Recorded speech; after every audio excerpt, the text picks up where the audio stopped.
This is classic comedy opening. $1,000,000 gone missing, and he claims nothing is lost at home. The lady cop is confused, but Terry and will immediately think he's up to no good.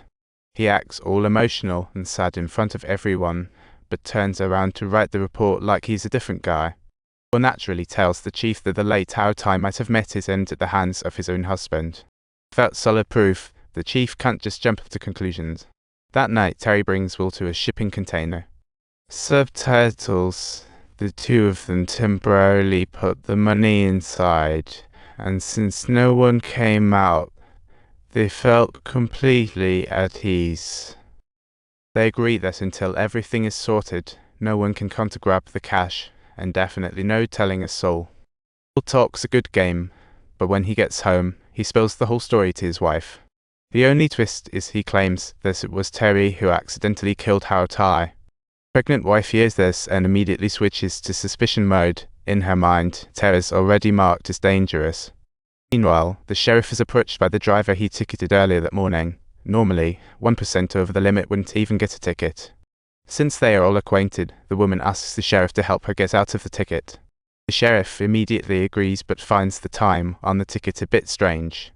3:25 is exactly when How Tai died. The next day, Terry meets Will again, and right off the bat asks if he told his wife. Will adamantly claims he didn't breathe a word. Seeing his serious face, Terry doesn't think much of it, and they hop in the car heading straight for Kyutai's place. Once they arrive, before going in, Will spots that bike from the day of the incident. The coach, facing their questions, seems a bit off.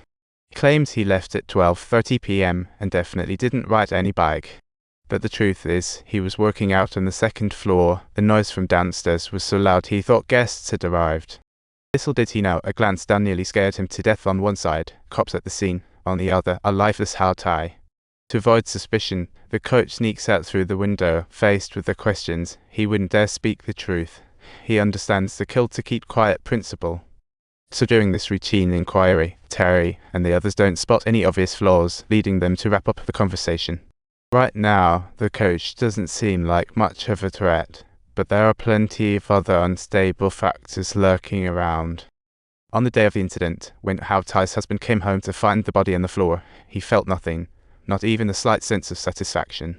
Old Ted's been in the fishy business, racking up debts, and has been secretly romantically involved with his secretary for 6 months. His wife, How Tai, had a hefty insurance policy, and Ted wanted that cash to smoothly transition into life with the secretary. He cobbled together $1,000,000 and hired a killer to take care of his wife.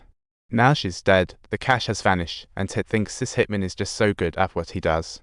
Before Ted could even wrap his head around it, the hitman calls, insisting Ted meet him tonight. Ted's completely baffled. Is this not over? Why is he being summoned? He's not the only one confused. When the hitman got in to do the job, he found How Tai breathless, and the stash basket was empty. After prepping for so long, only to have another hitman snatch the gig away, it's just disheartening. After some pressure, Ted finally understands he didn't do the killing, and the hitman couldn't care less about who the actual man. From a professional standpoint, he was ready and prepared upon arrival. So the money must be intact, otherwise, the next headline might be about Ted's demise. Hearing this nearly brings Ted to tears. His insurance hasn't even kicked in yet. The million he scraped together just vanished, and now he's looking at another million in debts. This is just a death sentence. While Ted is contemplating his existence, Terry is invited over to Will's place for a visit. This is Will's wife's idea. Will describes Terry as a real piece of work. So, inviting him over for dinner this time is to test whether Terry is trustworthy. Of course, Terry's no fool. He's not here just for a meal. He also wants to gauge Will's reliability to see if he spilled the beans to his wife. This couldn't be clearer. Will's wife wants to test Terry's reaction. Terry knows for sure that Will must have shared the details, but he doesn't confront it outright, instead jokes around. If someone's out to get you, they don't usually get a happy ending. Throughout this whole thing, Will can't seem to join the conversation. The dinner comes to an end in this strange atmosphere. Will and his wife play it cool, escorting Terry to the door, and as soon as they are in the house, she drops the act. She starts urging Will to be wary of Terry, but before she can finish, they hear noise outside.